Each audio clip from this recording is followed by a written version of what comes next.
thought week 1 of the NFL season was crazy? Well, week 2 was on 10,000 kilograms of steroids. There were upsets, surprise performances, disappointments, you name it. Last week was a little rough as I only went 10-6, but I'm sorry for not knowing that the Saints were going to blow out the Cowboys, that Sam Darnold was going to play like an MVP candidate, or that the Eagles were going to lose despite having a 99% chance to win with 151 left in the fourth quarter, but I guess I just don't know ball. I'm hoping this week will be a bounce back though, as in this video, I'll be predicting every week 3 game with score predictions. If you enjoyed this video, then please drop a like and subscribe if you're new. Subscribing takes just a second and it really helps me out. Thank you, and let's get started. New York Giants versus Cleveland Browns. Wow, Daniel Jones finally played a competent game. Doesn't matter though, because the Giants still lost despite scoring 3 touchdowns and allowing 0. To every NFL fan that thinks kickers don't matter, watch this game. I mean, this was the most Giants game of all time, and the Browns game was the most Browns game of all time, with the defense basically carrying them to a win. This will be the most Giants-Browns game of all Giants or Browns games, with the Browns browning more than the Giants gianting, scoring 17 Browns to 7 Giants. What the hell did I just write? Philadelphia Eagles versus New Orleans Saints. Alright, Saints.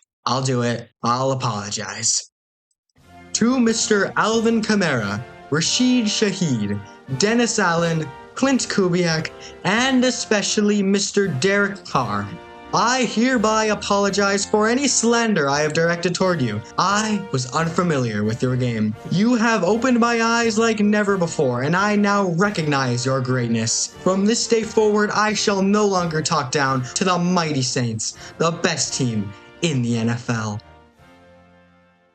Houston Texans versus Minnesota Vikings. So, I guess Sam Darnold is elite now. I mean, holy shit. The Vikings just beat the 49ers. I mean, I don't even know what to say. The Vikings were just good. Brian Flores is the clear best defensive mind in the NFL, absolutely shutting down the 49ers apart from one drive. And the Texans, oh my gosh, CJ Stroud looks so good. Nico Collins might actually be a top 5 receiver in the entire league, and this defense is so elite. This game is actually going to be so good, and I went back and forth so many times. It really could go either way, but in the end, I decided to give it to the Vikings 28-27, but this game is going to be really exciting and could go either way. Denver Broncos versus Tampa Bay Buccaneers. Remember all the Broncos fans saying Bo Nix is going to save their franchise? Well, Mo Picks hasn't done a great job of that so far. On the other hand, Baker Mayfield is quite literally leading the goddamn MVP race. We live in a world where the top 3 quarterbacks in the NFL are Baker Mayfield, Derek Carr, and Sam Darnold. This is not a simulation, this is real life. Oh yeah, the game, sorry. I'll take the Bucs 24-14. Pretty easy one for them here. Green Bay Packers versus Tennessee Titans. Well, I have to say, my respect for Matt LaFleur has skyrocketed. His game plan was so simple, yet so effective. Far too often, teams will try to put together these complex game plans, and they always backfire. But here, LaFleur looked at this matchup, saw that he had a backup quarterback, saw that the Colts gave up 213 rushing yards to the Texans, and said, we're going to pound the rock until you stop us and rely on our defense to win. That's exactly what they did, and boy oh boy did it work. I was really skeptical of the Packers once Love went down, but after seeing this, I fully believe they can still win even with Willis. And that's exactly what's happening here, as I'm taking the Packers 17-14. Will Levis looked really bad again, and I think the Packers are just going to bully the Titans into the dirt. Chicago Bears versus Indianapolis Colts. Yikes, both of these teams had disappointing losses last week, and both quarterbacks really underperformed. Anthony Richardson was just not good, and neither was Caleb. Both of these players had their question marks coming out of college, and they were on full display. Richardson's accuracy and decision making was really poor, while Caleb held onto the ball way too long and tried to play hero ball when he didn't need to. This is going to be a defensive battle, and the Bears just have the better defense in every aspect, which is going to carry them to a 20-14 win, leaving major question marks about the Colts. Los Angeles Chargers versus Pittsburgh Steelers. Both of these teams are 2-0, winning football games exactly how we expected them to. The Steelers are relying on their defense, and the Chargers are relying on their running game, but I have been more impressed with the Steelers overall. Not only is their defense better, but Justin Fields has been very efficient. It wouldn't shock me if they kept him as their starter, even if Russ gets healthy. For the Chargers, I think this will be their first loss in the Jim Harbaugh era, as I have the Steelers winning 17-16. The Steelers just know how to win these types of games, and having home field advantage is going to help. Miami Dolphins versus Seattle Seahawks. I'm not even going to joke about it. The Tua situation is just sad. I mean, this is his 4th concussion in 3 seasons, and I'm actually worried for his brain. We've seen the horrible things CTE has done to people, and I don't want that to happen to someone like Tua, who just seems like a genuinely good guy. The decision to retire is up to him, but I hope he makes the right one. In the meantime, Skylar Thompson will start for the Dolphins, and going up against a surging Seahawks team is not going to end well. The Seahawks take this one easily, 27-13. Carolina Panthers versus Las Vegas Raiders. I think it's officially time to say it. Bryce Young is a bust, and benching him is the right decision. The dude has just lost all semblance of confidence in himself and his team, to the point where not even Dave Canales can save him. I don't even blame this entirely on Bryce. The Panthers just set him up to fail. I think he's still living in last season mentally, and it's really affecting him. It's just over. Just like what's happening to Sam Darnold and Baker Mayfield, I think Young needs to restart with a new team. He still has the potential to be an NFL caliber quarterback, but not with the Panthers. The Las Vegas, my oh my. I don't know how you managed to beat the Ravens, but good for you. Gardner Minshew is a really solid quarterback, and Antonio Pierce didn't make any baffling fourth down calls. Even with Dalton in, the Raiders take this one 20-10. They're just the better team. San Francisco 49ers versus Los Angeles Rams. I think we should rename the Los Angeles Rams to the Los Angeles Red Cross Association because their entire roster is injured. Remember back in 2022 when their entire team got injured and they sucked? Yeah, that's happening again, and it's even worse. Stafford now has nobody, and going up against a pissed off 49ers team isn't going to make things any better. The 49ers steamroll the Rams 30-14. LA has some figuring out to do. Detroit Lions versus Arizona Cardinals. Alright, Cardinals, you have surprised me. Not as much as the Saints, but you have surprised me. I took a risk picking you to win last week, and you delivered. Marvin Harrison Jr. finally arrived, and Kyler maybe played the best game I've seen from him since back before his injury. The Lions game was rough. They went just 1 for 7 in the red zone, and Jared Goff is quietly looking like 2021 Goff instead of 2023 Goff. Let's just face the facts. The Lions are faltering, while the Cardinals are red hot, and I'm taking the Cardinals to win 27-26. It wouldn't shock me if the Lions come out with this one, but until the Cardinals prove me wrong, I'm taking them over most anybody. Baltimore Ravens versus Dallas Cowboys. Both of these teams are an absolute joke. One blew a 10-point lead to the Raiders, while the other got absolutely mauled by the Saints. I think somebody forgot to remind these teams that it's only September and not January. I see this being an ugly game, with the Cowboys coming out on top 20-21. John Harbaugh may be on the hot seat after this start. Kansas City Chiefs versus Atlanta Falcons. The Chiefs won, though it was not as clean as I thought, and of course it came with some controversy. Mahomes was uncharacteristically turnover prone, throwing 2 interceptions and could have had a third, but in the end, they won, and that's all that matters. So did the Falcons though, pulling off a miraculous comeback in true Captain Kirk fashion. This should be a really close game, but I have the Chiefs continuing their win streak, taking this one 24-21. Jacksonville Jaguars versus Buffalo Bills. Is it time to say it? Should Doug Peterson be fired? I mean, there's an obvious problem limiting this offense, and I don't think it's all on Trevor. This Jags team just doesn't look good, and the Bills look really good. They shut down Miami, and I think they'll do the same to Jacksonville, winning 30-17. The Jaguars really need to win one of these next 2 games against tough opponents if they want a shot at making the playoffs. Washington Commanders versus Cincinnati Bengals. I don't know what to think of the Bengals anymore. They lost in embarrassing fashion to the Patriots week 1, and then went toe-to-toe with the Chiefs week 2. They're just so inconsistent. The Commanders, on the other hand, have been consistently average. They entirely relied on their new kicker Austin Siebert, who kicked 7 field goals to win this game. But Jaden Daniels has far and away been the best rookie quarterback so far, and I think he can keep this game close. But in the end, the Commanders defense is going to let them down, and the Bengals will take this one 27-24. But the Commanders will not go down without a fight. But that's it. Those are my week 3 NFL predictions. Where do you agree? Where do you disagree? Comment down below. If you enjoyed this video, then please like and subscribe, and that's it for me. See ya and enjoy week 3.